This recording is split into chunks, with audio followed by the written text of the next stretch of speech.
Your life is a reflection of the quality of decisions that you make. These three decisions will 10 times improve the quality of your life. Number one, decide to rise above the status quo. The status quo is the normal life, the average life, and an average life will give you mediocre results. An average person lives an average life, makes an average amount of money, and creates average level of results. Well, there is nothing great about being average. In fact, you can decide to be great in your field. And when you're good at something, you tell other people. But if you're great at something, other people will tell you. In his book, The Alchemist, Paul Coelho writes about a boy who set out to chase his dream. And along the way, he had to make these difficult decisions to rise above the status quo. On page 14, Paul Coelho writes, "Here I am, between my sheep and my dream." The boy thought he had to choose between something that he had been used to and something that he wanted to have.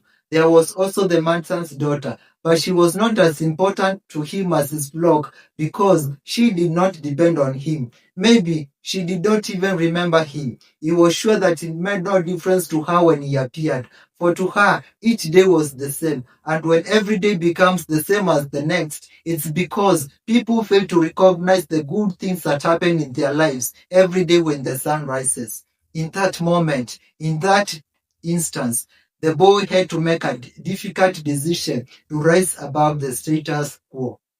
Number two, decide to be financially disciplined.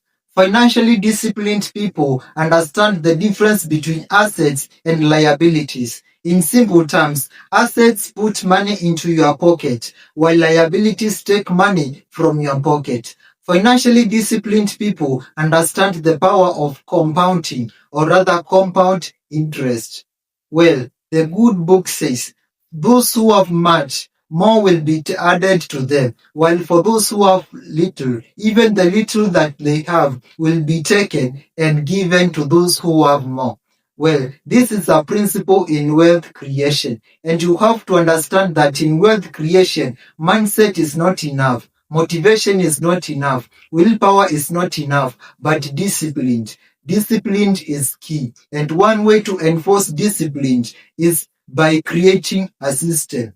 Systems eliminate decision fatigue. I will give you an example. If you walk into a restaurant, it is very unlikely that you will find the owner there serving customers. Instead, you will find workers doing the work. At the end of the day or at the end of the month, those workers will be paid, but they are helping the owner to create wealth. So what the owner has basically done is they have created a system that enables them to generate wealth using the hands and the effort and the skills and the time of other people. So decide to be financially disciplined.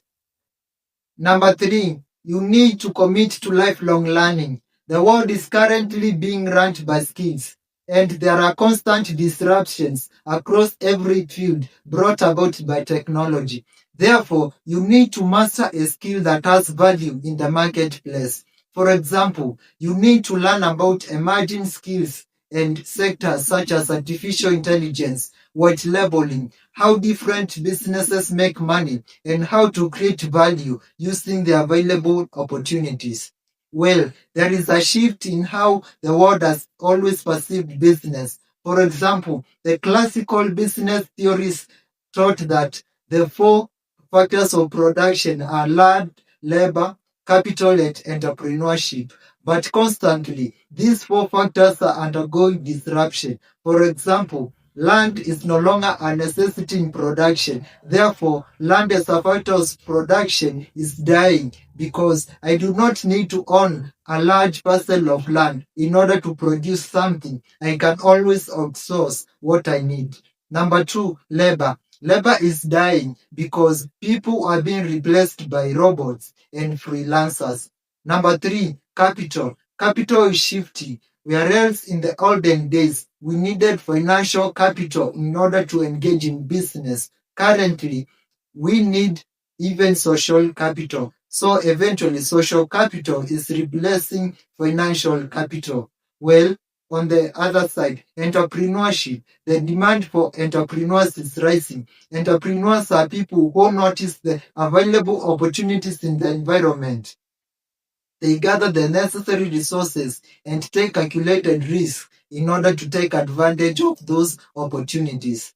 And before you take advantage of an opportunity or a business opportunity, you need to examine it using these three lenses. Number one, product viability. You need to ask yourself, which problem am I solving? Number two, market viability. You need to ask yourself, before I start this business, who are my customers? How much money do they make? And where do they live? Who are the exact customers that I'm targeting? And number three, financial viability. You need to ask yourself, is there money in the problem that I want to solve? How much money is there? How much money am I going to charge my people? And how much money are people willing to pay for this product? You need to examine the available opportunities using those three lenses. And well, the good thing is that you can always learn these skills online for absolutely zero cost. You can learn these skills online for free. And those are the three decisions that if you make, you will 10 times improve the quality of your life.